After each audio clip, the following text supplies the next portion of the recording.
Hey everyone, this is Caitlin. And this is Lacey. And this is Women in the Trailer Industry.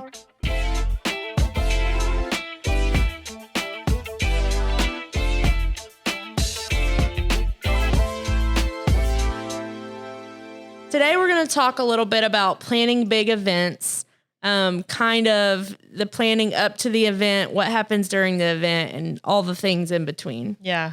So we have a big one coming up. We have two, actually, a company conference that we do once a year, and that's exciting. And it's also kind of scary because it's the people like you're responsible for leading. So you have to make sure you're fully prepared for that. And that it's good. Yep. Like that you're pouring something into them, you know? Yep. And then the second one we have coming up is the Women in the Trailer Industry Roundtable. And that's an even bigger event with 200 people. So that one's exciting. So have you ever planned a big event, and what have you done? I know of a few events you've planned, so you better talk about them. So we have actually, my husband and I run a nonprofit for at-risk children all around the world. And so every year, or we used to pre-COVID, every year would do like a shootout event. And so it was like where you come together at a gun range and you shoot clays as a competitive like competition day. Just really giving back to the organization so that we could give, you know, to the children who need it. So it was just really like a way for us to make aware of like what our organization does, what we stand for, and then who we help. So what's your organization? It's called Go Give Guide. So you can find it online, gogiveguide.com. .org. So we were excited to do that. However, with planning a big event, number one, it has to be good, like I said earlier. And number two, there's so many details to think about. Yep. So what big event are we planning? You are planning that we are all helping with coming up for our company. So we have a company conference and it's a month away. So that's exciting. And it is really all about the details. I mean, first you got to figure out a date, right? Yes. So when is this happening? Getting everybody on board, making sure that they understand that they're on board. And then, sorry, we laugh because no matter how many times we said it, people still didn't know. It's true. Goes back to communication is key, but you have to repeat it 1,000 times. Seriously. But, you know, figuring out the date, figuring out what you're going to do, planning the entire presentation as a whole. So, you know, someone has to have an outline. What are we even going to talk about there? And so outlining that and then recruiting everybody who's going to be helping with the presentation, whether it's an outside speaker, members of the team themselves, and really also figuring out the details. I know we have some help with this, but Amanda's a rock star for like doing the event details. Like what's the food going to be? When are the breaks? When is lunch? When is all this stuff happening? And actually having a coordinator on that side. And then also your media team and your other team worrying about the recording and the audio and all the things that take that side of it. And then the presentation itself, you know, are people alive? Are they awake? Right. You know, how do you keep them entertained when you're not the most joking person in the room? So how do you keep them animated and understanding what you're saying? Because once you're up there for 6 hours, all day, it literally all kind of like runs together, especially for those employees who may not experience that all the time. Yeah. You know, we're used to nonstop meetings and nonstop people talking to us and having to process all this business lingo. But for that fulfillment team member who is outside doing what they need to do to get done, it's sometimes a whole new world for them. Right. It may start as like a day. Oh, good. A day that we don't have to be outside working. It starts that way. Right. And then very quickly it turns into, oh, this is a classroom, boring. I'm checked out. Like, so how do you keep everybody on all levels invested in this? But I think one important thing to go back to just real quick is finding a reason why you would do an event like this. So when we first started this, what was the reason why we decided to start doing a company retreat where we invited sorry to put you on the spot. Yeah, put me on the spot. I mean, I think there are many reasons. First, we wanted to reward people, get to take them out somewhere, change up the environment, And then second, just really getting it to invest in them. I know it may seem like a boring meeting, but what we're trying to train is actually what is going to advance them more in the company. So it's not just stuff we want them to hear. It's like things that we know they should hear to make them go to that next level. Right. Yeah. And one thing that we do that's really like, I think is very beneficial for people is that we accommodate for their families too. You know, not a lot of companies will invest in their employees, right? And they'll take them out to Christmas dinners or whatever that might be. But where we can, we really try to involve the family too, just because number one, it makes it easier to have that person be there. And number two, it kind of shows this gives like a personal side to, you know, the company that we're running and the culture we're trying to create, where we do care about your family and we take away the time that we expect employees to invest into the company. So we want to pour that kind of give back to that. And that's another way that we think on that. I smile about that just because, you know, when you start looking at the number sense of it, you're like, oh yeah.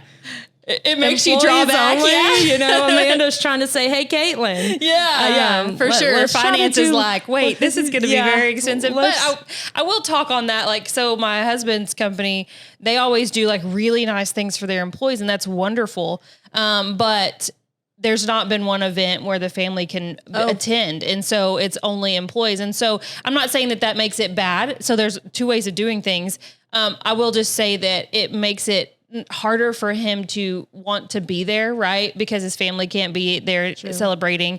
And also just, I don't know. It's just, it's fun to get to meet who your husband works with or who your spouse, whoever your significant other works with, you know, and get to know them on kind of a different level too. Yep.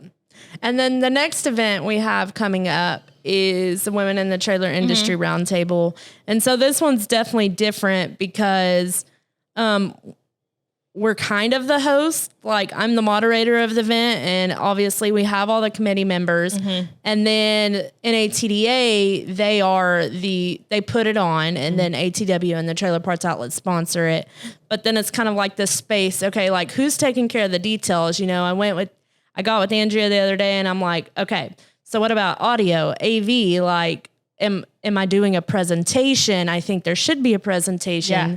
When people walk in the room, how are they feeling? What are they doing? And so I'm a details person. Like, I'm trying to like hype it up almost, but also like make it impactful because I've been to events before that, like, you walk in and it's silent and it's awkward. And if it's a networking event, it should foster. You want it to kick off. Yeah. And so you have to do something to make that happen almost, because the natural reaction for a whole bunch of strangers in a room is to not talk, right? So how do you get that engaged, like, as soon as they walk in the door? And you have to create that atmosphere like immediately. So those details count, like they do. You can't be reliant on your, you know, committee members to make it happen. You know, you have to kind of set the mood. Yep. And the other day I was talking to someone about my ideas, and he was like, just remember why you're doing it. Don't make it so flashy. And then I was like, yeah, but I'm trying. I'm exactly doing it the way I intend to, of wanting to make it impactful. And those things I do think will make an impact. Yes. So I'm definitely a details person on that scope. Like, I really want someone to walk in and be like, this is a good experience or a memorable one. And then also, like, what do people get to take home with him? You know, like, is it the fidget toys, the things they can play with in an awkward moment? Is it the journals that they'll use every day? Probably the most used item is a journal, like we were just talking about, and they have someone's brand on them and things like that. So, but you have to decide those things per the audience of the event, right? So, you know, there's going to be different times, this one specifically, where a journal speaks volumes over, you know, something other than that, that somebody would really value taking out of there. Yep. And then it's like journals, and then the inserts in the journals, and how to give props to everyone who sponsored. So it's definitely a lot of details. So action steps would be just kind of one, put all your ideas on a piece of paper and say, okay, if it were me when I walked into the room, what would I want to happen? Right. And then what would that audience, like you said, want to take home with them, be useful, remember that event. And then also like really closing the event. And this is what I was thinking about the other day, like what are some action items people can take from that? Oh yeah, that's good. We have obviously the networking event after the roundtable topic discussion. And then it's like, then what? Right. So I've been brainstorming some and like maybe them connecting with one person they met, just one. Yeah. Like, cause I know when you give people big tasks, when they leave something like that, it's like, I'm about to be in a 3-day trade show. I'm not going to remember any of this. Right. But just, get them involved, really try to make it easy, QR codes, get them in groups, really focus on the audience and figure out where they want to be. For sure. Yeah. And then just going back to whenever you are setting it up, make sure that if you know that you don't have the time, even if you're heading it, you don't have the time to put it together, you need to have that lead person who is going to be taking care of the details. So like the scheduling and the planning and the things that you give them the outline of what you want to see, but you have to have that one person or multiple people to put it in motion and make sure that all the T's get crossed and all the I's get dotted, because,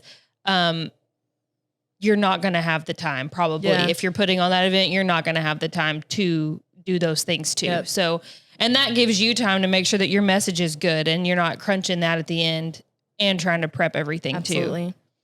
Well, that's all we have on how to plan a big event and just some things to think about. At the end of August, we have NATDA coming up. And what is that? It's the North American Trailer Dealers Association, and it is August 29th through the 31st. Education is Tuesday the 29th. That's when you will see us at the Women in the Trailer Industry or Women in Business Roundtable. Women in Business Roundtable. And then there's a lot of other good educational things happening. We'll also be podcasting live and full send with Juan and Keith. So we'll be live podcasting throughout the show. It's going to be super fun. There's a Calendly link floating around. So if you want to be on that podcast, be sure to schedule yourself there and we'll be happy to have you. For sure. Yep. Like, subscribe, follow us anywhere you listen to us, and we'll see you guys later. Thanks. Bye.